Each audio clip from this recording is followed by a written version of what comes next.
podcast, where you'll learn to master the business of yoga. MBOM is a proud part of the Wander Barn Podcast Network, and I'm your host, Amanda Kingsmith. I'm a 500-hour registered yoga teacher, a yoga business coach, and a total business geek.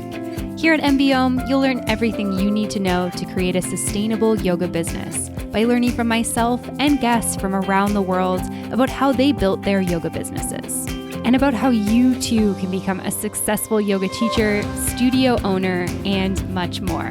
All right, let's dive in. Hello, everyone, and welcome back to another episode of the MBM podcast. I am super excited and grateful that you are here with me today, joining me for this episode of the show. I know you have lots of podcasts to choose from these days, so I'm really grateful that you are choosing to tune into this one. And today on the podcast, I am really excited to be joined by my friend, Nyks Danu.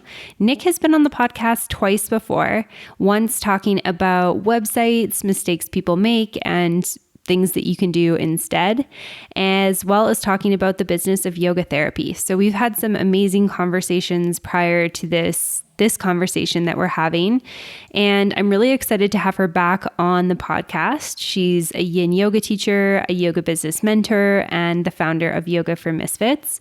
And in this episode of the show, Nyks is sharing 7 ways to market your yoga business that aren't social media. And I don't know about you, but I've just been feeling so burnt out with social media and honestly a little bit discouraged with statistics and the fact that so many people just aren't seeing my posts. And while I'm not planning to get off social media, and I think it's a really great tool for us for our yoga business, it's not the only one. And so I was really grateful to have this conversation with Nyks. She's been teaching long before social media existed, and she has some really amazing and mostly free or low-cost tips to share with us today. And she also shares how to implement them effectively and lots of other good stuff. So this episode is jam-packed with good information and golden nuggets. So really excited for you guys to hear this. And just before we get there, I just want to give a little shout out to Offering Tree. Thank you to Offering Tree for sponsoring this episode of the show. You can learn more about Offering Tree at offeringtree.com/MBO. You can get a little discount there. You can sign up for a demo. You can get 1 week free to try it out, see if it's for you. We're going to talk more about Offering Tree in just a little bit, and Nyks is also going to share a little bit about Offering Tree as well, so you can hear more about the platform and then decide if it's for you. All right, that's all from me. I'm super stoked to get into this interview, so without further ado, here is Nyks. Welcome to the show today, Nyks. I'm really excited to have you here with me today. Thanks for having me back. Yeah, I'm excited to have you here. So you've been on the show twice before. So this is your third time, which might make you one of my most common reoccurring guests, which is pretty awesome. You were on the show in the fall of 2020 and then the spring of 2021. So I'm curious, it's been about 1.5 years since we've connected on the show. Can you just start by kicking things off, sharing with listeners, what you've been up to over the last, approximately 1.5 years since spring of 2021? Mm-hmm. Probably like most yoga teachers, trying to navigate this insanity that we've been going through in the last, 2.5 years. And just trying to find the balance of, when our classes open again and which ones are on Zoom and all of that. So I've been, doing that. I have less Zoom classes now than I did when, of course, everything was shut down and no one could go anywhere. More in person again, which is great. But I love the fact that I do have the Zoom classes and the ability to turn any of my in-person classes into a Zoom class if the need arises again. So I've been doing that. And what else? I recently created an on-demand video library. I did that through Offering Tree. Shout out to Offering Tree. Which I've been really loving because I felt like it really fit kind of a hole in my clients. Amazing. Well, you've been up to so much good stuff in the last 18 months. So thanks for sharing that, and just really stoked for you with with the video on demand library, and glad that offering trees worked out and that the course I created was helpful and stuff like that. So if anyone needs any recommendations for that, we'll definitely have to send them your way. And I'll make sure I give you a chance later on to share a link for all of that. We can put in the show notes and whatnot. But I'm excited as always because we have a really great topic. And I think this is one of the things that I love about having you on as a guest is you have such a variety of experience and such a depth of knowledge. And when we started chatting about doing another episode together, you presented a lot of topics, all of which I was pretty stoked about. But one in particular that I really wanted to get into was just talking about marketing off social media. And I want to preface this with I like social media. I think social media is a great tool, but I think it's like a tool in our toolbox. And I think that sometimes we forget that there are other tools in our toolbox, or we think like, oh, this is the main tool we should use, and we forget about all the others. So maybe we can start by just talking about, for you, what has your journey been like with social media? Where did you kind of get the idea of like, hey, I could market off social media and that type of thing? Sure. Well, first, I would say that I've been teaching since 2004, which doesn't sound that long until you do the math. And then it's like, oh, wow, okay. And so there wasn't social media when I first started teaching. So I do have, and we'll talk about a bunch of them, a bunch of marketing um, things in my tool belt that don't involve social media at all. I joined social media personally only originally on Facebook because you needed to have a personal page in order to have a business page. And this was back when business pages actually still got traction. Like if people liked your page, they actually still saw your stuff, even if you weren't paying for ads. And so that's kind of how I got stuck in the Facebook trap. To be honest, if it wasn't for the Facebook groups, like the yoga teacher groups, I would leave Facebook. Like I really do not like being on Facebook. I pretty much go in, check out the groups, hang out with folks in the group, chat in the group, and then get out. I did used to really love Instagram, and I still like it if you're comparing it to Facebook. But I do find that since Facebook bought it, I'm starting to enjoy being on there less and less. And so that's kind of, I guess, how I feel personally about them. So many months ago, I don't remember how many, but there was this one day where Instagram and Facebook were down. Like you couldn't get on either. And I had scheduled time. I was doing regular meditations every Monday live on Instagram. And on Facebook at the same time. And so I had set time in my schedule for that and then couldn't do it. And, it wasn't like the end of the world. I was just like, oh, okay, I guess I'll go to the beach. But it really did get me start thinking about how I had scheduled like 40 minutes for that. And how much could I have gotten done marketing wise in other channels with that 40 minutes? So I really started thinking about it. And here's what I've come to. Because we don't own social media, all of the hard work and beautiful posts that we do on there could potentially be shut down. And so that's kind of terrifying to think about all of the time I've spent doing these, like, not terrifying, that's a slight exaggeration, but not to mention they're constantly changing the algorithm, which I'm sure I'm not the only one who finds that completely exhausting. At the time of recording, not long ago. Not long ago, Instagram announced that they essentially want to be a video platform, because I guess they're trying to compete with TikTok and all the other things, and it's exhausting. I mean, they started off as a picture sharing app, and now it's like, and I'm not opposed to video, but it's just one more hoop that you have to jump through to try to get people to see your stuff, and that can be exhausting, and time consuming because you can't schedule a reel. You can make one and you can save it in your drafts, but you still have to go and, like, at least at this point, make it so kind of thing. And I don't really like that. I like being able to pre-schedule my social media when I have the time to do it, and then, move on with my day kind of thing. So that's becoming a bit of an issue. And also, I think sometimes we forget that actually social media is supposed to be social, that although it's great to announce what's coming up for you on social media, that actually the point of it isn't necessarily to sell to people, it's to connect.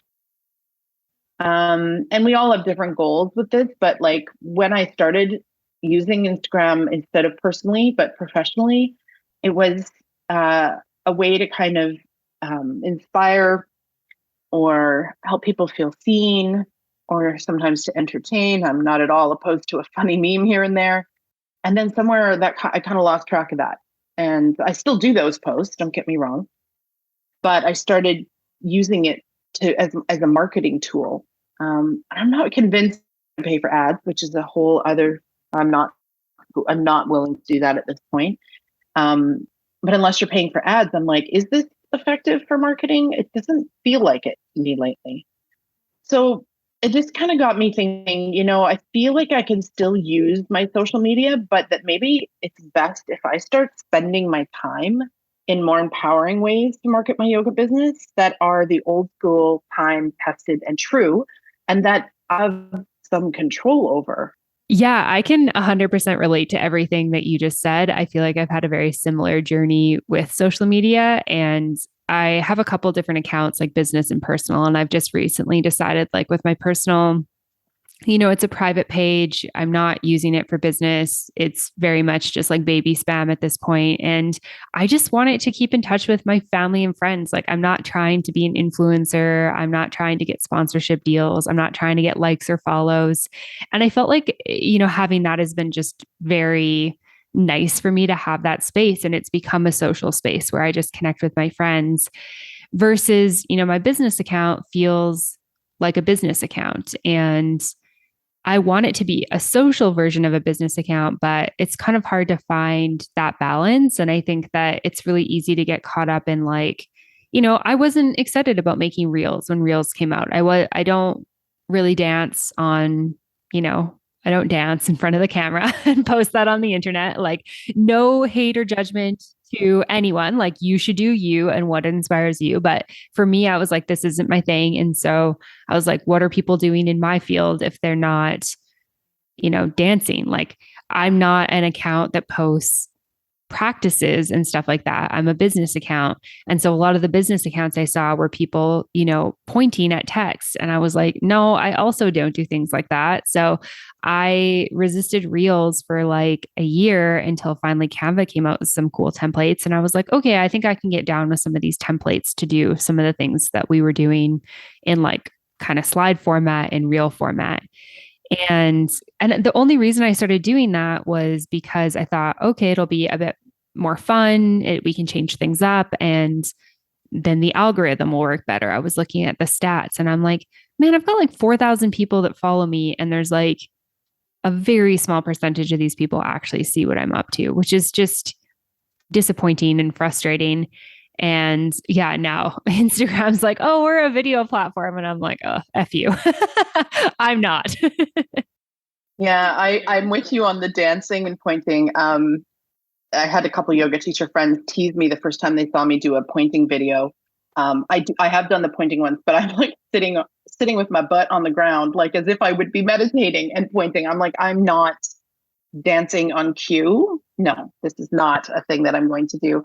And most of the ones that I have been, doing the pointing, it's like they come across very kind of irreverent and almost a little tongue in cheek. And they have to, because like, how can you take that seriously? Like, how can I take sitting on the floor and pointing at imaginary words that aren't there yet seriously? Like, I just can't. So they do come across a little bit kind of cheeky, which is fine because it suits my personality, but they also take, like, that takes a fair bit of work. And then the other thing is, I did this test at the beginning with Reels where I started just randomly testing different subject matter, different times of day, and that I would post at different days of the week. And I would just randomly post stuff, but I would put in my phone just a little note saying like, okay, here's the time of day I posted it. Here was the subject matter, and here's how many views it got.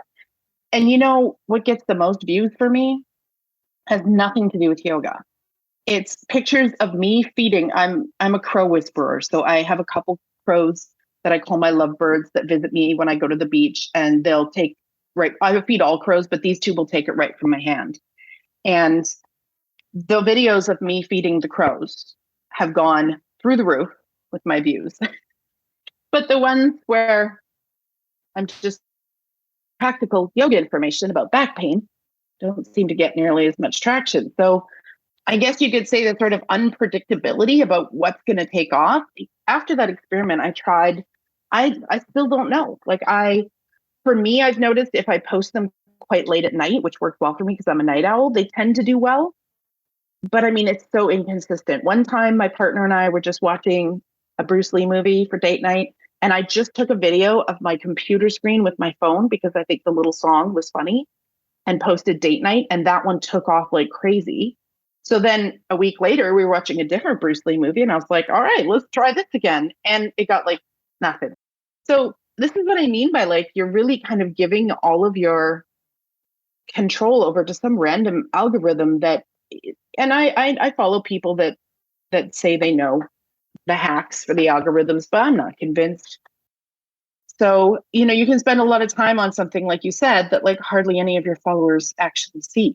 Right. And I think that that's the thing that's discouraging, right? And like, especially for people who are starting out, I think you hear like, oh, I should start, a yoga page or a business page for my social media. And it gets discouraging when you're working really hard to try to build your following and it feels like you're kind of like swimming upstream. So yeah, I feel like that kind of fully develops where we're going with this. And I just want to be very clear that like if social media is your thing, there's no hate here. Like I think that the idea of this is to just give more tools in the toolbox and talk about why we don't necessarily need to focus on social media or why we don't necessarily have to be on there if that's kind of what you feel like. So maybe let's dive into some of those tools. I know, like you said, you were teaching kind of pre-social media era. And obviously there's lots of other things that we can do with marketing that aren't social media. Yeah. I want to reiterate what you just said. I am not saying get off social media. I'm not getting off social media anytime soon, although I sometimes dream of it. Yeah, same. That's usually when I take a little social media break right around that time when I'm like, so I'm not saying get off of it, but what I'm saying is you can choose to use social media, but I wouldn't make it your primary focus. Or if there are people listening out there who are like, God, I don't want to do social media. Don't think that that's the only way that you can market your business because it's not. In fact, it's not even really probably the most effective way. So I have several ideas that don't involve posting on social media. The first one is your website. And I know people might be like, what? Basic. But this is like super powered. If your website is well done and you are pretty clear on your niche and you make sure that your content serves that niche, you will show up in Google searches. And that's a great way to get eyes on your business. It's the only online home that you have control over. And it's a representation of you and your yoga business. And it can be hard at work for you while you sleep, teach, and live life. And you don't have to keep posting it and you don't have to worry about an algorithm. And if done well, people will find you. They'll see if you're a good fit or not, and then hopefully sign up for your email list. And also on that, I want to mention some people blog. And a lot of times people think when you blog that you have to be a writer. You don't. You can blog with a video. Like you can do a video, post it on YouTube, save it as private or whatever, embed the link, and then just talk a little bit about what you're going to do in that video or an audio. Like I just want people to know that blogging doesn't always mean writing. But your website, I think, should be kind of your primary focus because really we want all of these other ones that I'm going to talk about here to lead back to your online home of your website. And I know Amanda and I did an episode on effective websites. I think it was called 5 mistakes yoga teachers make on their website and what to do instead or something like that. So I'm sure you can link that in the show notes, but that will really give you kind of a good framework of like, is my website working for me or is it just kind of sitting there collecting dust virtually? So I think website, number one. One just kind of free little tip that I'll toss in for a website that I don't think was in our previous interview is if you have a footer on your website, if you teach locally, make sure that your location is in the footer. Also, if you teach online, So, for example, on the bottom of mine, it says that, I teach these kinds of yoga classes. So I spell out my niche in there, and that I'm in Victoria, British Columbia. And then I also say that I teach online, because that page then is searchable. Every page of your website, if it's in the footer by Google, it shows up over and over and over again. So that can be helpful. And I know that it's helpful because I've had clients where when they find me for privates or classes and I say, "Oh, how did you find me?" They're like, "Oh, I Googled, back pain yoga or yoga for back pain in Victoria, and you showed up." So, and I haven't done a ton of SEO work. So sometimes just the little simple things can be effective. So I would say website would be number one. Amazing. Yeah, thanks for sharing that. And I'm completely on the same page with that. And yeah, I'll make sure there's a link for that other episode too, because I know we covered a lot of stuff there. And I've talked about websites a lot on the podcast. And I think listeners who have listened for a while know that I'm a big fan of that. And I think I really like how you framed it as like, it seems maybe kind of blah, maybe kind of uninspiring, but it's like you build it and you can just do updates on it, kind of irregularly, like quarterly, a couple times a year in terms of big updates, keep your classes, up to date, that type of thing. And it's, like you said, a great place for people to discover you. And I think that you're way more discoverable on a website than you are on social media. Totally. And one idea that I shared with one of my clients was that she has these, I follow her on Instagram, and she has these Instagram posts where her caption it's almost like a blog post. Like, it's inspiring and it's long, as long as they'll allow you to do, and sometimes continued in the comments. And like I said to her, she's like, "Oh, a blog, one more thing to do." I was like, no, actually just go to your Instagram account, take all of those beautiful posts that you've written, especially the ones that have gotten a lot of traction, and put that as a blog on your website. So at least it's got longevity there. Yeah, for sure. A great way to repurpose your content, right? And you can do that vice versa too. Yeah, exactly. And then the second one I have, and again, I can already sense the eye rolls that might happen. Your email list. I know sometimes we get sick of hearing this, but like, email list. But a website without an email form is sort of like a leaky bucket. So if you get people to your website, but you don't have a way to keep chatting with them, people are busy, they get distracted. They, here's an example I often use. Let's say you move to a new city and you don't know any of the yoga places or teachers or anything. One of the first things you're probably going to do is start Googling yoga. And then you're probably that day, while you're having your chai or whatever it is, or your matcha, if you're like Amanda and I, you're going to find several different places, and you're going to think, "Oh, okay, this is great. Okay, yeah, I'll check those out." And then you're going to like close your computer and get on with your life and get busy and forget about those. But if you were on a website that while you were there had a polite pop-up at some point that said, "Hey, are you new around here?" and you could enter your email, you'd be a lot more likely to keep in touch with that studio or that teacher. So an email form, this gives you a chance to nurture your connections and build trust with your ideal student and offer content that is truly of service to them. I would say that for me, 80 to 90% of the registration from my classes and retreats comes from my email list. And then it also gives you a chance to nurture those relationships over time, and really, be of service. And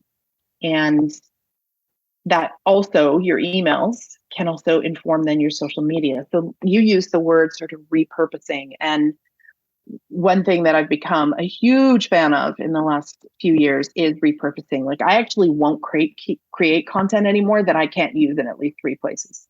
I'm just like, not wasting my time. So it's like, you could do a really great email that could turn into an abridged version, could be a social media post. So it's not like we have to add all of these things to our list. We just have to kind of figure out, like, how would we tweak it for, email versus social, or could I turn this email into a blog and elaborate on it? So that's number 2 is your email list. And I know that people are like, "Oh, yeah, email." But again, studies show, not just in yoga, kind of all over the place, that that's the number one way that people are going to build that know, like, and trust factor with you, and then become clients, and then hopefully raving fans.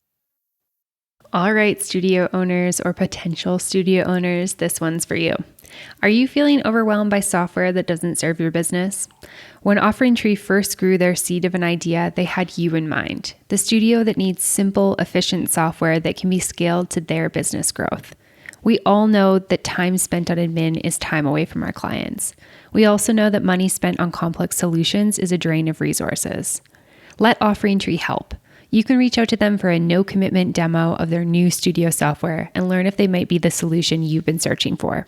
With new studio features including staff login, more reporting functions, text messaging for clients, and so much more. Check out what they have to offer or book a demo call at offeringtree.com/pricing. The right software can help you make more money and spend more time doing what you want to do with your business. And that's why I believe in Offering Tree and the difference their tools can make for yoga studio owners. Who doesn't want to spend more time with students and less time struggling to piece together software? I promise I won't be offended if you pause the show for the next minute to head on over to offeringtree.com/pricing to book a demo call.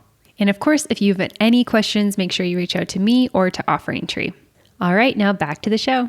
Yeah, 100%. I just want to second what you said just about sales, registrations, that type of thing. I have done lots of the same posts between social media and email, and it's often quite quiet via social media. And I think part of what's hard is that Instagram doesn't actually allow you to put a link on a post. Now it's nice because you can do some links on stories and you can put it in your bio, but it just means people have to show a little bit extra interest. Whereas they've kind of already shown a bit extra interest by being on your email list, which means you filter them out as a little bit more interested. And then they've got it right in front of them to click on, which I feel like, at least for me, I'm usually more in the headspace of I'm on email, I'm on my computer, I'm in the position to actually sign up or buy something versus I'm taking a bathroom break and scrolling on my phone, Totally. Yes, totally. Funny.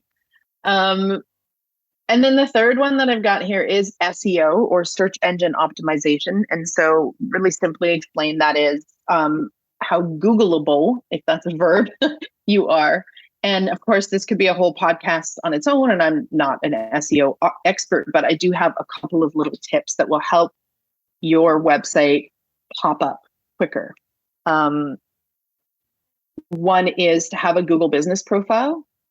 The great thing about a Google business profile is that it's on Google, so they're more likely to show it to people, and you can get reviews and ratings. So you can, ask your current students to, go on your Google business profile and give you reviews. So there's that sort of, when somebody lands on your profile, there's already that kind of built-in trust factor when they can see that you've gotten good reviews from your current students.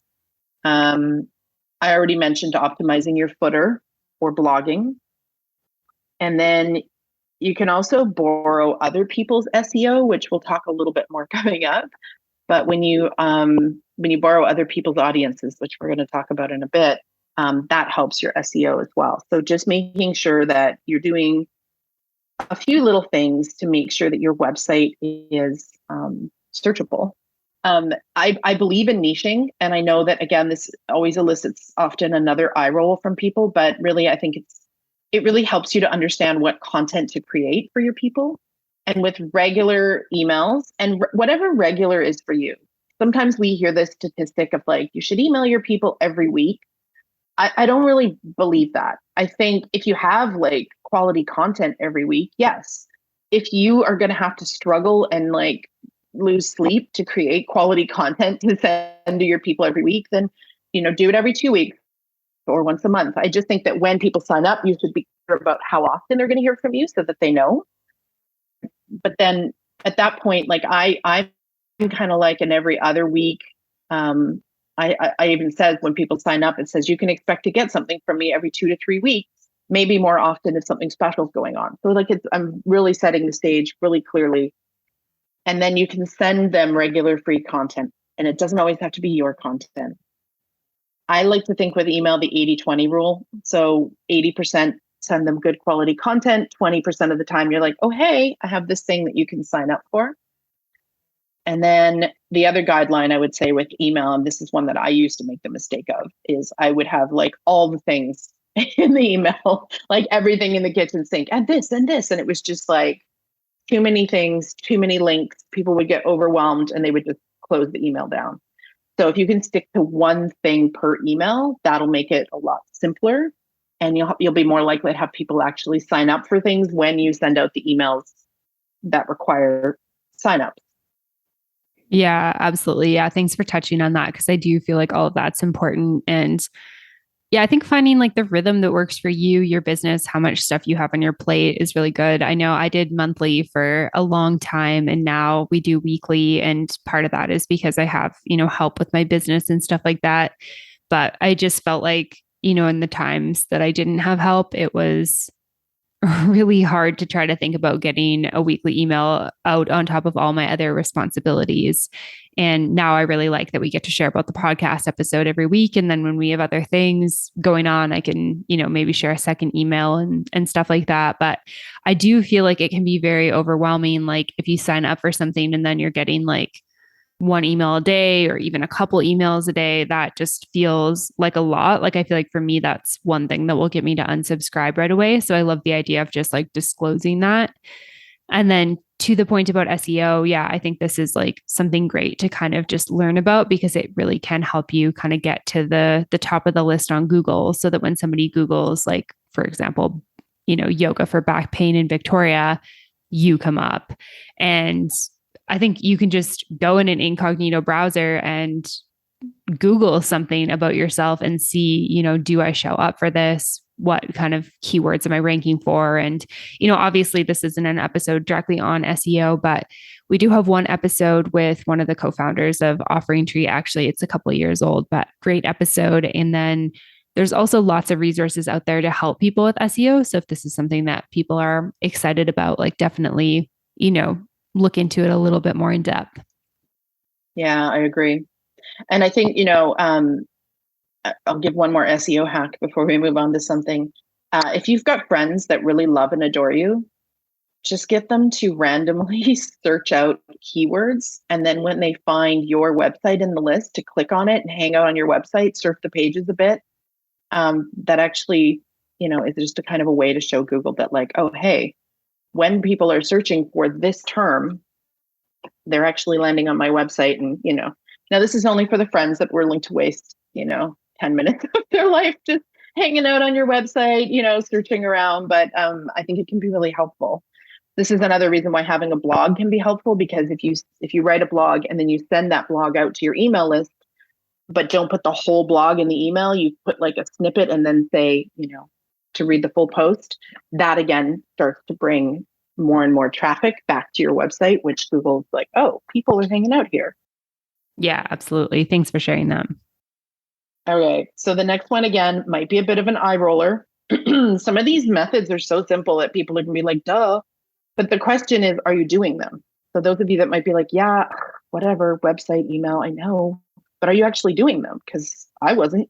I know better, and I was wasting time on methods that weren't as effective.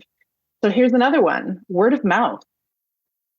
So referrals are the most overlooked, but in my opinion, effective way to find new students. When an existing friend sings your praises, students are way more likely to check you out and sign up. And it helps you find more students like your favorite student. So there's different ways that you can do this. So for example, I was a hairstylist before I became a yoga teacher, and I had a very clear referral program. So it was like, after this many people that you've referred, they got something for free. So it was like a way to actually give them an incentive to refer. Now that may not work as well for yoga because it's a little harder to track and might not feel quite the same. But you could create a referral program, maybe with a free gift as like a thank you. So whether that's a free class or an eye pillow or whatever it might be, something just small and nice to say, hey, thanks. This is what you get when you refer people.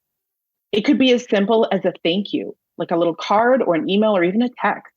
I've had somebody recently who I've referred people to reach out via email and just say, "Hey, you sent me so and so and so and so. Just wanted to say thanks. Your faith in me means a lot." Like just taking a moment when somebody does send you somebody else to give them a thank you. Whether you want to give a free gift or not might depend on what it is. Like if you're doing a private program, private sessions, you could probably afford a live pillow. But if it's like they referred you to your weekly class, then maybe you send a nice card or an email or a text, just as a way to say, I appreciate you. One thing that I have started doing is leaving it as a call to action at the bottom of my emails and blog posts, and hell, why not even your social media posts? So instead of just ending your blog or ending your social media, I'm now leaving a little PS. If you know a friend that this might help, why not send it to them? There's where that old one, sharing is caring. So sometimes people would love to share you with their friends and family, but they don't know that actually that sometimes they just don't know that you even are taking new clients. So just a way to say at the bottom regularly of your post, you know, hey, why not share this with somebody? Just last night, in fact, I had a student say, because I'm offering a free sample class, which is my next point. I do this quarterly. I offer a free friends and family class. So it's a class and it's on Zoom. It's for anybody who's new to my list. Everyone gets the first class free. Anybody who has been a client for a while, I consider it a thank you. And then anybody who wants to invite people to try out one of my classes, it's a perfect opportunity.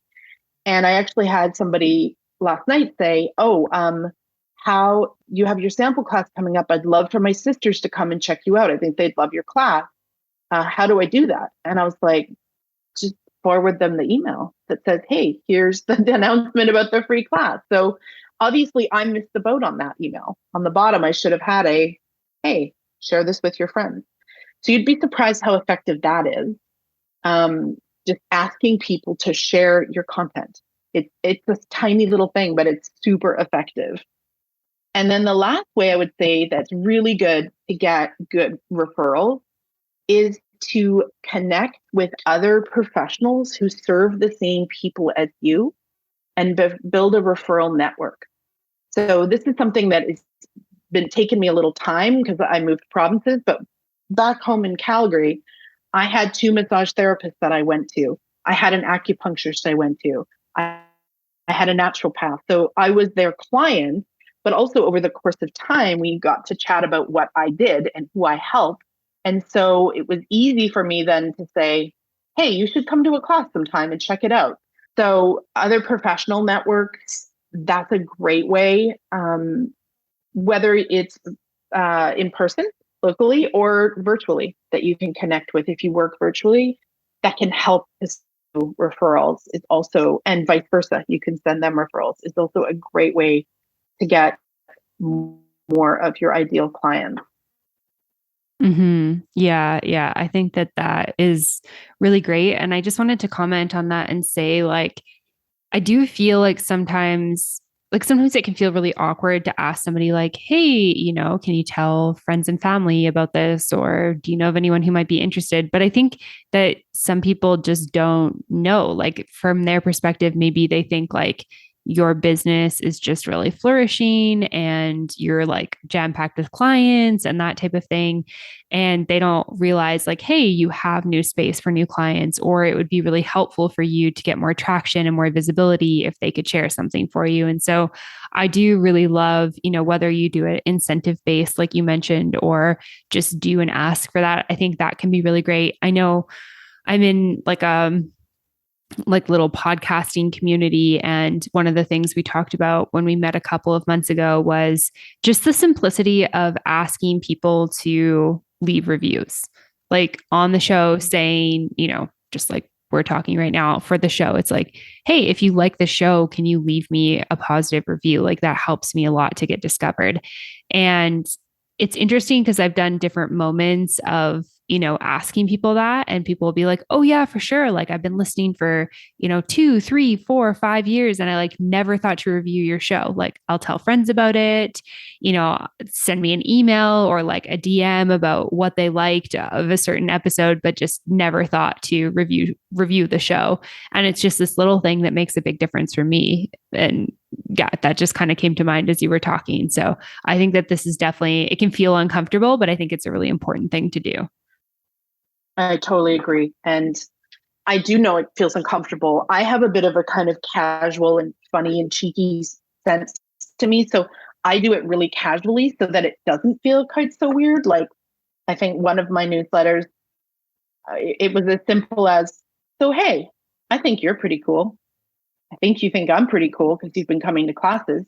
That got me to thinking, maybe your friends and family might think I'm pretty cool and I might think they're pretty cool, And that was how I promoted my friends and family class. Like it was very casual. It wasn't like this big formal thing. It's just like, hey, I made this thing, invite people. There's ways to do it for sure. I know what you mean though. It can feel really weird, but like you said, people don't know that you're accepting new clients unless you raise your hand and go, hey, I'm accepting new clients. Sometimes like you said, Amanda, they just assume that your roster's full. Yeah. Yeah, absolutely. Yeah. All right. We're ready for the next one. I know I can sense this is going to be another eye roll. You're ready for it, teachers. Posters. I love posters. I'm so glad this is on the list. Okay. So 80% of the new people that show up to my classes, whether it be online, remember I noticed I said online or in person, saw my posters. Oftentimes yoga teachers think they only need a poster when they have an event. I have a retreat, I have a workshop, I should make some posters. No, nay, dear teacher. Always a poster, always. A poster that's general, not so general. It says who you are, who you teach, and where you teach, and then your website. It doesn't have to be fancy. I've got some tips on like do's and don'ts. But I can tell you, I've had people walk up to me on the street and be like, oh, hey, you're a yoga teacher. I've never met them. And they're like, I've seen your posters. They're so great. I teach what I call yoga for misfits. I've had people come to my classes and say, I saw your poster. You had me at Misfit. So I cannot stress enough, whether you're doing local or online, you can use posters still either way, how effective a well-placed color poster is. If you teach online, during COVID, I tested this out because I was like, well, I'm going to go around and poster, but like I'm not teaching anything in person. So I just changed on the bottom of my poster to say online. And then when things started opening back up, I made it say in person and online. And you'd be surprised how many locals I have that come to my online classes. So you can still poster even if you work primarily online. There are some really common mistakes and misunderstandings that yoga teachers have about posters. So I'll touch on some of those because having a poster that isn't designed well isn't going to be effective. And then you're going to think that Nick chick was out to lunch. She doesn't know that posters don't work, but it might just be the way you're postering. So poster misunderstandings. First of all, most teachers only poster if they have a special event coming up. You should always have a general poster about your business, what you do, who you serve, and how to get a hold of you. For me, it's the number one driver of new students to my website and my classes. Number one, more than SEO, more than social media, number one, posters. But how do you make your poster stand out in a sea of posters? Well, first of all, make it full size, so 8.5 by 11. Make it full color. If you're niched, and if you aren't niched, I would recommend niching, but make sure it's niched. Make your images very clear. I would ideally think an image of you and or your ideal student. So I physically represent my ideal student because my ideal student is essentially me before I found yoga. So like I look like my ideal students. So it's easy for me to use my image. It does feel a little weird at first, but you get over it. Or you can use an image of the people that you teach. And this one is important because my first posters they were still effective, but they weren't as effective as they could be. And I actually had one of my regular students point to a picture. I had just like a stock image actually of like a classroom, and point to one of the pictures on my poster and say, I don't like that picture. I would never wear that to a yoga class. And it was because it was somebody quite thin in a sports bra. And I was like, mental note. So find different pictures. So find pictures that are of your ideal student. Maybe if it's group classes you're teaching, you get a good shot of like, you could even do your own classes if your own students, if they're willing to sign a media waiver, you can do that. But clear images of you and your ideal student. Make sure your website is clearly listed. I can't count how many times I'm looking at a poster and I'm like, okay, where do I find this person? Like, I can't find the website. And then the other tip I'll give with posters is to build relationships with local businesses that have poster boards. So, for example, there was a brunch place that I always used to go to. I was just a regular there. I just loved their brunch. And they happened to have posters, so a poster spot, so I'd put up posters. But because I was a regular there, and this has happened at several locations, probably at least 3 I can think of, because I was a regular client there, they would give priority to my posters. So when they were clearing the poster board of events or whatever, inevitably 1 or 2 of the servers would say, no, but leave Nyks up. And this was because I had spent the time to actually build a relationship with them because I was a customer. So I'm not saying artificially go out and eat in a bunch of places you don't like, but like if there are places, coffee shops, wherever that you go all the time and they see and you ask them and then they see your poster, they're going to recognize, especially if your face is on your poster, they're going to recognize that that's you. And so they're more likely to keep your posters up or to give them priority. So that's a little hack to make them a little bit more sticky because posters can be covered quickly, but they're also really, really cheap advertising. Like I think actually of all the things we've talked about so far, this is the only one that would cost any money and it's pretty inexpensive. So I say this often to my clients and they kind of roll their eyes. I'm like, posters. And they're like, yeah, but I don't have a workshop coming up. It doesn't matter. Create an all the time poster about who you are, who you serve, what you help with them, make it clear, use great images, full color, clear typeface, make sure your website's visible, and then put those everywhere. Yeah, amazing. I love that. One of the studios that I worked for in Canada, in Western Canada. I guess you're from Western Canada, so you know. I don't know why. Sometimes my brain is like, I don't want to just say the small town, and then like people have no idea. But anyways, the studio that I worked for in Canada, they always did posters in the town, and I feel like it was the same way. Like whether it was tourists coming in or locals discovering something, we had lots of different things that we put around town, and just really thought about like where are our clientele hanging out in the town. So it's not like we just put posters on every single board around town, but just thought about like where are the people that we want to attract to yoga. And we would often get like, oh yeah, I heard about this event or I heard about this class or, this teacher because I saw a poster while I was at X coffee shop, having my coffee. And I do think that some people think that this is a bit outdated, especially if you compare it with social media. But I do feel that it's a really great way to connect with your community. I feel like that's common, like what you just said, that people think, oh, why would I do posters? When there's social media. Well, when you do social media, you can't guarantee any eyes are on that. Like we have algorithms to deal with, right? Like I said, most of my new students, when they come to a class and I'm like, oh, hi, you're new. How'd you hear about me? Poster.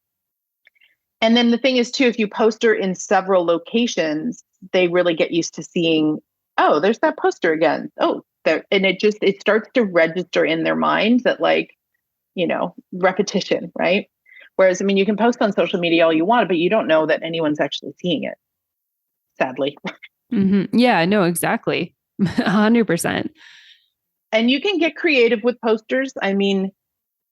I've done, like you said, that just kind of really think about like, where do my students frequent, like what businesses and things like that. I've also gone into, if you have a neighborhood specific class, I've gone into that neighborhood and I've been really creative with postering. Now, I will say, please check your local bylaws. This is my disclaimer, so I don't get blamed for this. But I have postered inside washroom stalls downtown because there wasn't a lot of places in Calgary when I lived there to poster downtown.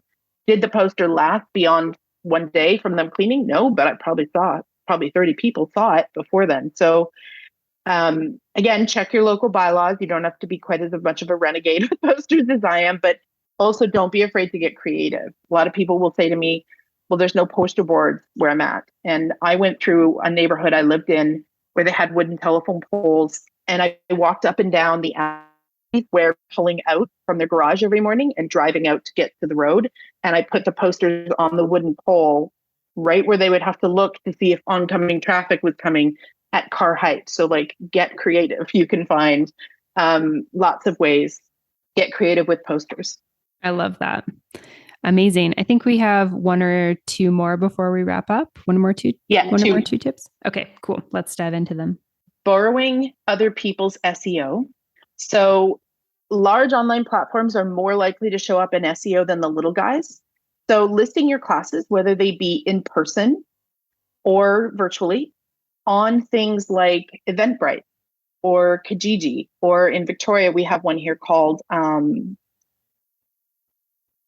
I just forgot what it is, Use Victoria, which is kind of like our local version of Kijiji. So on Eventbrite, you can set your class up so that they have to register there, but you can also just put an external link to get them to your website to sign up. But what that does is it gets more eyes on your events and your classes that you wouldn't find otherwise because people wouldn't have known of you. People will go on to Eventbrite and actually just search out events.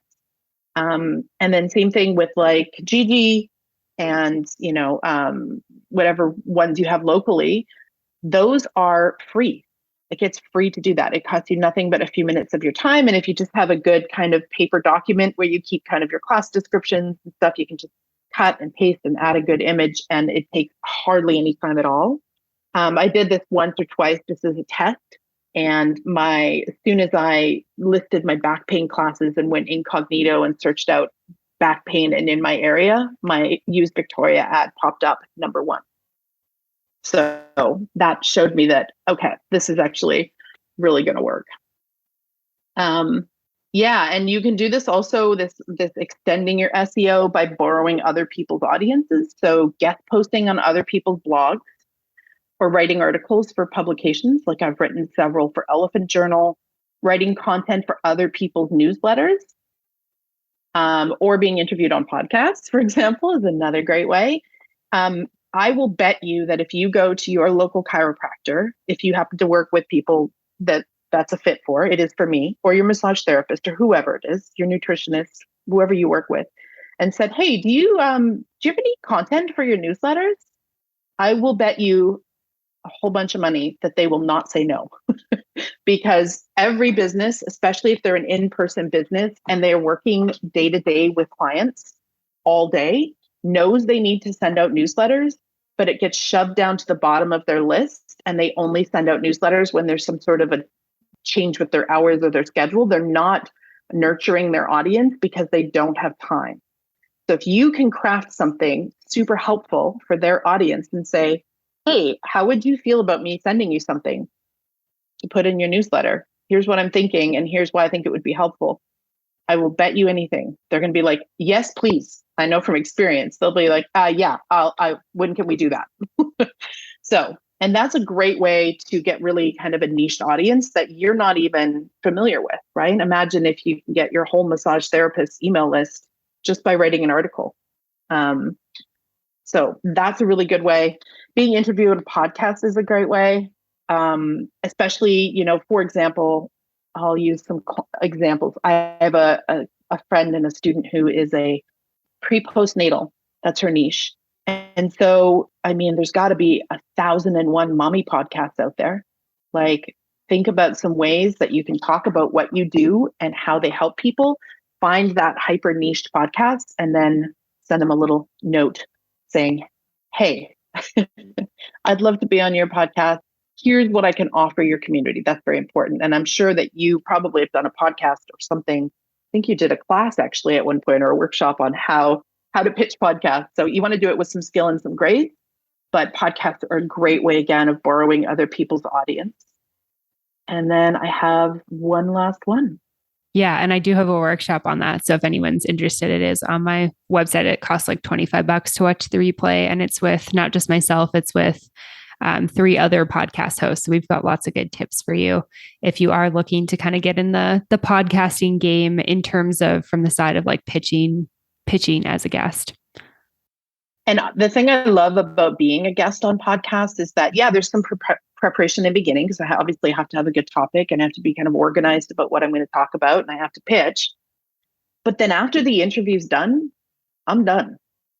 Like, all I have to do is share it after that. It's like, which is the easy part, right? It's easy to like share it with your email list and post it on social media.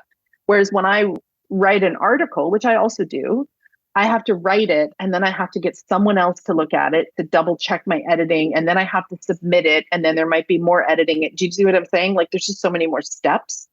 But with a podcast, once you're the guest and you've done your interview, like, your work is done, other than, sharing it out and sending it to everybody saying, hey, look at this great interview I did.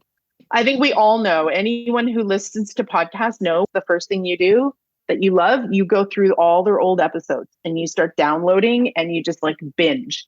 So the great thing about doing a podcast interview is that anytime someone discovers that new podcast, your episode is going to get listened to again and again by new fans of that podcast. So it's not like posting on social media where now it's going to disappear in the algorithm and no one ever finds it again. It's got like a lasting impact. Yeah, 100%. It's one of the things that I really love about this platform too. And yeah, I really love that tip. And yeah, let's dive into the last one. What's the last tip you've got for us? The last one is, and this is not my term, so I'm going to give credit where credit's due. This is Tad Hardgrave, Marketing for Hippies, who talks about these being hubs. So if you don't know what a hub is, the hub is the center of a wheel. And if you picture in your mind a wheel, the hub is kind of the person who is the connector, right? Like, they know all the people locally in a community that can help with whatever. And so getting in touch with a hub is a great way to get new exposure. So I'll use a prenatal example again. For example, there was a store here until recently called, I think it was called Mothering Touch. That's the perfect example of a hub, because moms are going there. Doulas know about it. Prenatal yoga teachers know about it. People who specialize in prenatal nutrition know about it. So the store itself is sort of like the center of the wheel.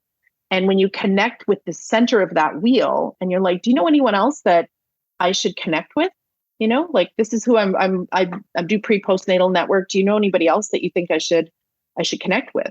And they're going to have other people in their mind, like, oh yeah, you should check out this doula, or you should check out this holistic nutritionist who works with expectant moms and new moms, or et cetera, et cetera. I think you get the idea. So there's usually somebody in each kind of niche community, or some bodies if you live in a larger area, that are sort of known for being like the center of a wheel and that know all of the other people in that community. And if you can connect with that person, you're definitely going to be starting to connect with, especially if you're just really, you don't want to do it in a way where you're like, oh, hey, can I take you out for lunch and pick your brain, and then be really kind of sleazy and smarmy about it? But if you're just really authentic with like, I'm looking to connect with more businesses and solopreneurs that also serve this same audience. Do you have any recommendations of people I should check out? It's a great way to meet other professionals that are serving your students that you can then connect with and create that referral network with. And some might be totally easy and organic. Like, if you were pregnant and you had a massage therapist that specialized in prenatal, well, there you've got one right there already. And some might be a little bit more cold, meaning you don't have a connection yet. So that one takes a little more time and investing in. But one thing to mention just is that hubs are busy. So respect their time. Focus also on what you can offer them, because now you're a resource for them if they're a hub, right? If you go in and you say, I'll just use the prenatal example again. I teach pre and postnatal, and here's where my classes are. And You could even in the case of a store, you could even offer to do a class in that store. So finding the people that are already connecting not only to your clients, but also they're connecting to all the other people that serve your clients. And this is really about relationship building. So it's a bit more of a slow marketing thing, but it also can be way more effective because when a hub recommends you to somebody, there's already a bit of a stamp of approval there. So if I go somewhere and say to my chiropractor and I say, hey, do you recommend any other massage therapists? I'm already going to be more likely to check out that massage therapist because my chiropractor recommended them. So it's a little bit more of less of a cold way to find people. There's already sort of an unspoken approval of you when somebody who's a hub recommends you. Yeah, absolutely. I appreciate that one. And I think I just want to remind people too that like when we are building our business, like we need to be playing the long game, not the short game. And I think that this is where so many of these tips come in. And I think that what kind of the internet has done for us, which has been a beautiful thing, has kind of given us this like really quick sense that things happen really quick. And I think that that's something social media does for us. I mean, it's like you reload your page, there's more, there's more, there's more. You can like it really quick, you can engage really quick. Everything happens in this like really quick environment. And I think sometimes we get discouraged when it's like, oh, I didn't get as many likes or, blah, blah, blah, as many follows.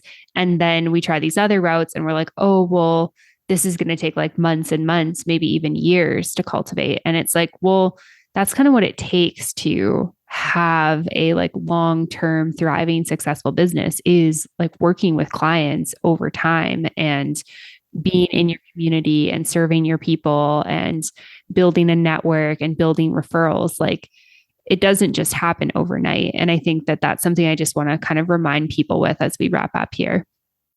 Yeah. And what I would say too is that I've given you a ton of information here. And what can happen when you get a lot of information is you can get a little overwhelmed and then end up not doing any actions because you don't know where to start.